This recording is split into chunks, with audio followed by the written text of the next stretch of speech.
আমার ভাই আমার ভাবিকে তালাক দিয়েছে, মৌখিক ভাবে 3 তালাক। এখন আমরা যদি তাকে সাপোর্ট দেই বা আমাদের বাড়িতে রাখি, তাহলে আমাদের সমান গুণ হবে কিনা? তালাকের মাসআলা মেহরবানি করে আমাদের সাথে সাক্ষাৎ করে নেবেন।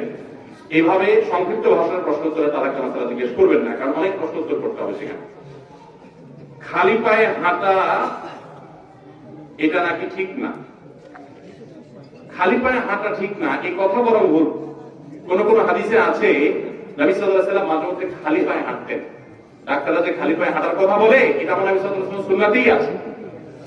এক পায়ে জুতা পরে হাঁটার পরে হাদিস নিষেধাজ্ঞা আছে, এক পায়ে জুতা পরে। সৌদি আরবের সাবেক গ্র্যান্ড মুফতি শেখ আব্দুল আজিজ বিন আব্দুল বিন বাজ রাহমাতুল্লাহকে একজন জিজ্ঞাসা করছে, মসজিদে অনেক সময় বের হলে জুতা একটা এক জায়গায় আর একটা আরেক জায়গায় চলে গেছে, মানুষের ভিড়, তো ওইটুকু একটা পায়ে দিয়ে হেঁটে হেঁটে কয়েক কদম যাওয়া যাবে কিনা? তখন উনি একটা সুন্দর কথা বলেছিলেন। উনি বলেছিলেন নবী সাল্লাল্লাহু আলাইহি ওয়াসাল্লামের হাদিসের খেলাফ এক কদমও যাওয়া উচিত না। তাহলে কি করবেন? জুতাটাকে তুলে নিয়ে ওই জুতার কাছে রেখে তারপর দুই জুতা একসাথে করবেন।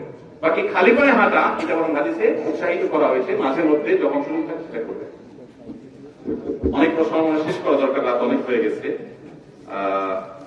শেষ করেন, আমি তো ঘড়িও না আমার সাথে, তাই আপনার সামনেও কিছু নেই। আমাদের মসজিদের খতিবগণ মসজিদে যেভাবে খুতবা দেন, যেমন প্রথমে বাংলা ওয়াজ করেন, তারপর সুন্নাত নামাজের জন্য সময় দেওয়া হয়, তারপর আযান দেওয়া হয়, তারপর 2টা আরবি খুতবা দেওয়া হয়। মুসলিমরা কিছুই বোঝে না, তারপর 2 রাকাত ফরজ পড়া হয়। আসলে খুতবা সঠিক নিয়ম কি বিস্তারিত বলতে দেখুন, মসজিদে যেভাবে প্রচলিত খুতবা আমাদের দেশে আছে, 2টা আরবি খুতবা দেওয়া হয়, সারা পৃথিবীতে, ভালো করে শুনে রাখেন, সারা পৃথিবীতে কোন দেশের একজন আলেমও নাই যিনি বলেন বা বলেছেন বা ফতোয়া দিয়েছেন যে এইভাবে খুতবা দিলে খুতবা হবে না, নামাজ হবে না, বা ভুল হবে, বা অন্যায় হবে, বা সুন্নাহর খেলাফ হবে, এরকম কথা বলেছেন এমন কোন আলেম আমার জানা মতে। অতএব এই আরবি খুতবা দেওয়া এটা শরিয়া বিরুদ্ধ কোনো কিছু না। মাতৃভাষায় খুতবা হবে কিনা এটা নিয়ে আলাপ আছে, এটা নিয়ে ওলামাদের খেলাফ আছে। অনেক কোন কোন ওলামা কেরাম বলেন, তবে আরবি খুতবা দিলে, 2টা আরবি খুতবা দিয়েছে, এটা কারণে কোনো নাজায়েজ কিছু খেলাফ কিছু হবে না, এটা ঠিকই আছে। প্রশ্ন হলো বাংলা বক্তব্য নিয়ে, আগে যে বাংলা বক্তব্য দেওয়া হয়, অনেকে বলতে চান যে 2টা খুতবা দেওয়া হয়, বাংলা বক্তব্য আরেকটা, তাহলে 3টা হয়ে গেল। এই কথাটা আমার, এটার কোনো মাথা মুন্ড আমার বুঝে আসে না, এটা কোন ধরনের কথা? জুমার খুতবা কি বসে দেওয়ার বিধান আছে? জুমার খুতবা দাঁড়ায় দিতে হয়। তাহলে বাংলা যে বক্তব্য দেওয়া হচ্ছে এটাকে দাঁড়ায় দেওয়া হয়? সচরাচর দাঁড়ায় দেওয়া হয় না, এবং মিম্বরে দেওয়া হয়। নরমালি মিম্বরে, অনেকে মিম্বরে দেন, যদিও অনেক প্রমাইকরাম বিভিন্ন বড় বড় প্রতিষ্ঠান থেকে ফতোয়া দিয়েছেন যে মিম্বরে না করে পাশে চেয়ারে করা উত্তম। আমি সেটা করার চেষ্টা করি। তো বাংলায় বক্তব্য দিলে সেটা খুতবা হিসাবে গণ্য করার কোনো সুযোগ নাই, বরং ওইটা হলো মুসলিম অনেক আগে থেকে যারা চলে আসছেন তাদেরকে উপস্থিত মানুষদেরকে উপস্থিত নসিহা করা। এটাকে মসজিদের মধ্যে হালাকা হয়ে গ্রুপ গ্রুপ হয়ে বসবে, কিয়ামত আগে অনেকগুলো হাদিস আছে, ওইটার মধ্যে এখানে ঠিক করে অনেকে। এটা একেবারে অনুচিত কাজ এবং হাদিসের অযথাযথ ব্যবহার। আল্লাহ একটা প্রশ্ন আছে এখানকার কবরস্থান নিয়ে, প্রশ্নটা হ্যাঁ এটা দেখলাম, আবার কই চলে গেছে, এটা একটু বলে দিই। আর বাকি যে প্রশ্নগুলো আছে এগুলো আমি নিয়ে যাচ্ছি, এগুলোর উত্তর আমি ইনশাআল্লাহ দেবো কোন একটা লাইভে, যেহেতু রাত হয়ে গেছে। গভীর রাত পর্যন্ত মাহফিলের বিরুদ্ধে আমি সংগ্রাম করি, আর আমারই মানুষ এই গভীর রাত পর্যন্ত কথা বলা, কারণ আমার একটা অভ্যাস আছে যে প্রশ্ন শেষ হওয়ার পর্যন্ত শেষ করতে পারি না, আবার ইয়েও নাই, ঘড়িও নাই, রাত হয়ে গেছে, কদর করতে হবে আমার।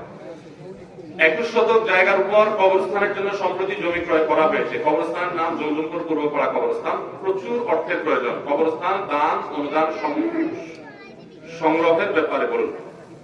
দেখুন, কবরস্থানের জন্য টাকা ব্যয় করা এটা সাদেকায়ে জারিয়ার অন্তর্ভুক্ত। কবরস্থানের জমি বা কবরস্থান ডেভেলপমেন্টের জন্য যদি আপনি টাকা দান করেন, এটা সাদেকায়ে জারিয়া হবে ইনশাআল্লাহ। আমরা কিছু কিছু সদকায়ে জারিয়ার গুরুত্ব বুঝি না, আর এমনিতে সদকায়ে জারিয়ার গুরুত্ব বুঝি না। আমি 10 বছর সৌদি আরবে ছিলাম, সৌদিয়ানদের মধ্যে আমি দেখছি সদকায়ে জারিয়ার জন্য তারা পাগল করা থাকে। ইয়েতিমের লালন পালন আর সদকায়ে জারিয়া সবচেয়ে আগ্রহের 2টা জায়গা সৌদিয়ানদের। এটা এদেশে বহু টিউবওয়েল, মসজিদ আমার করার তৌফিক হয়েছে এই সৌদিয়ানদের টাকা, যখন আমি সৌদিতে ছিলাম তখন তারা এটার গুরুত্ব বুঝে। আমার দেশে মানুষ বুঝে হলো ওয়ান টাইম, আপনার পাবলিককে খাওয়া দিবেন, মানুষ বাবা দিয়ে দিবে, এটা মানুষ খুব ভালো করে গুরুত্ব দেয়। এটার চাইতে অনেক বেশি গুরুত্ব হলো স্থায়ী কাজগুলো।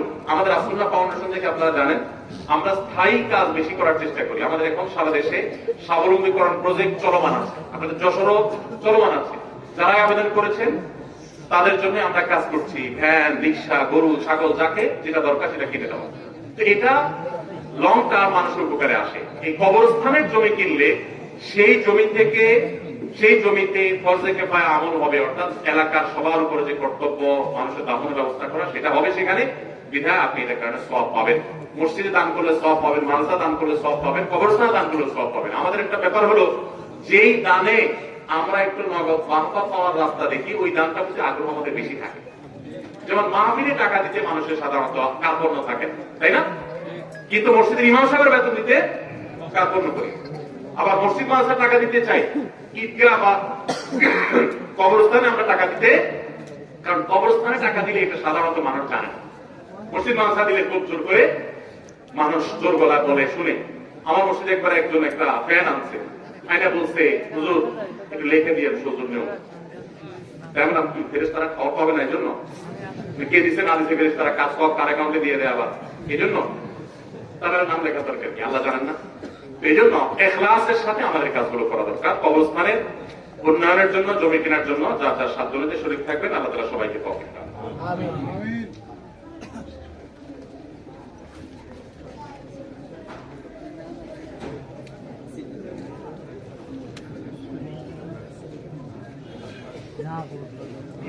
ভাই